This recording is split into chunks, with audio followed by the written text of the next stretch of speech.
ہمیں میرے دوستوں ہماری اپنی قدر کرنی چاہیے۔ تو دوسرا کام حضرت نے یہ فرمایا، مکاتب قرآنیہ جاری کیے۔ دین کا کوئی کام کر دینا اتنا کافی نہیں ہوتا، صحیح ڈھنگ سے کرنا یہ ضروری ہوتا ہے، صحیح ڈھنگ سے کرنا۔ حضرت نے ہر جگہ مکاتب قرآنیہ قائم کیے، مولوی لا کر لیے، اور صحیح ڈھنگ یہ کیا کہ گاؤں والوں کو خرچے کے لیے مکلف بنائے کہ آپ 2-2 روپئے جمع کرو۔ مولانا عبد الرحمان صاحب کاکوسی والے کہتے ہیں، پہلے کہا کرتے تھے کہ گٹھامن گاؤں کے جن بوڑھوں نے 2-2 روپئے جمع کر کے مکتب کا نظام چلایا تھا، مولانا محمد عمر صاحب کی پوری محنت کا صلہ اور اجر ان بوڑھوں کی قبر میں جائے گا۔ 2-2 روپئے جمع کر کے مکاتب چلاتے تھے، ان بوڑھوں نے انتظام بھی کیا، ان بوڑھوں نے مولانا بھی لائے، تنخواہیں بھی دی، کھانا بھی کھلایا، اور ساری کڑوی کثیری سولی مولانا نذیر احمد صاحب نے اس کا صحیح ڈھنگ سے اس کی ترتیب سے مکاتب قائم کر دیے۔ دوسری جگہ سے فنڈ لاؤ اور ہمارے مولانا گاؤں میں پڑھائے، یہ میرے دوستوں صحیح ڈھنگ نہیں ہے۔ ہمارا مال بھی لگے اور ہماری جان بھی لگے۔ راجستھان میں جہاں جن دیہاتوں کے اندر وہاں کے مقامی لوگوں کو اپنے پاؤں پر کھڑا کیا گیا، وہ مکاتب جانتا رہے، اور جہاں باہر سے فنڈ آتا ہے اور مکاتب چلائے جاتے ہیں وہاں تعلیم قانون میں آج تک نہیں آئی۔ یہ تجربے کی ذات مولانا نذیر صاحب نے، حضرت نے یہ تجربے کی طریقے سے یہ مکتب قائم کر دیے۔ تیسرا کام حضرت نے بہت بڑا یہ کیا، ہمیں اس کی طرف نظر کرنی چاہیے، ہمارے دوستوں کو سمجھانا چاہیے۔ حضرت نے پوری برادری کو رسومات سے نکالا، حضرت نے پوری برادری کو سود سے نکالا، اور رسومات سے اتنا نکالا، اگر بچی کی شادی ہے اور گاؤں میں بھیجنی ہے، باہر سے بارات نہیں آئی، تو بچی کا چچا اور بچی کا ماموں اپنے گھر کھانا کھاتا تھا اور بھی شادی کے اندر شریک ہوتا تھا۔ کہیں لڑکیوں کے موقع پر اگر کھانے کا رواج پکڑ جائے گا تو یہ میری قوم اور یہ میری برادری اور یہ سماج کل سود کے اندر مبتلا ہو جائے گی۔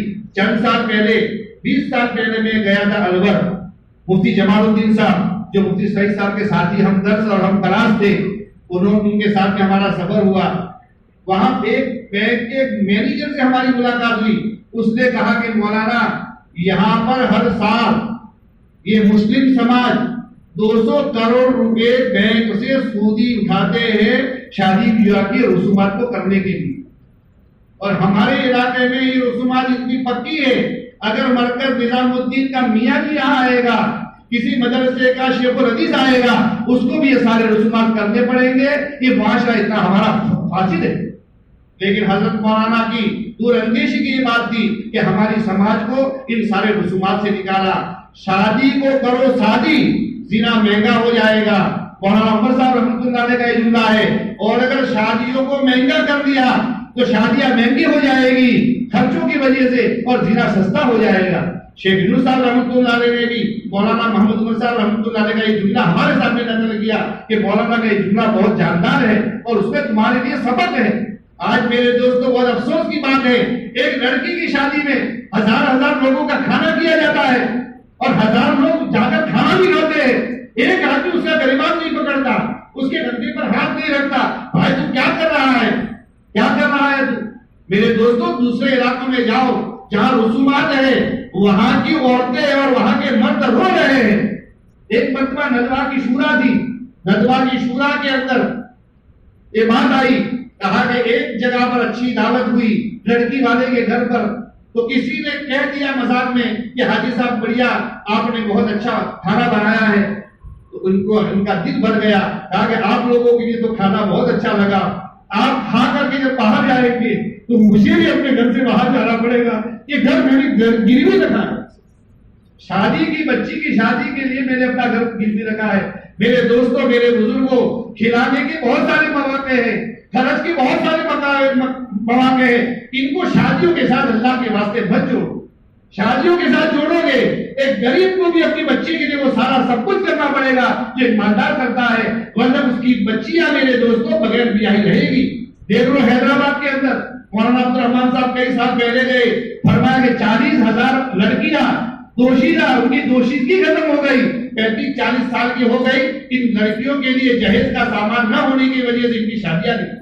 تو حضرت مولانا حضرت مولانا محمد نذیر صاحب رحمۃ اللہ علیہ نے یہ بہت گر کی بات فرمائی اور یہ بہت گر دیا ہم کو کہ سارے رسومات سے ہماری سماج کو صاف اور پاک کر دیا. اگر کسی گھر میں 10 لڑکیاں ہیں ہمارے لوگوں کے اوپر شکر نہیں پڑتا، اس لیے تو کوئی رسم ہی نہیں ہے ہمارے وہاں. ورنہ میرے دوستوں دوسرے علاقوں میں جاؤ بہار کے اندر 2 سے 4 بچیاں ہو جاتی ہے تو رات کو نیند نہیں آتی ماں باپ کو. ایک ڈاکٹر نے مسئلہ پوچھا 4 میری بچیاں ہیں، میرا پوزیشن نہیں ہے اور میں ان کی دوشیزگی کو دیکھ نہیں سکتا، کیا میرے لیے زہر کھا کر مرنا جائز ہے؟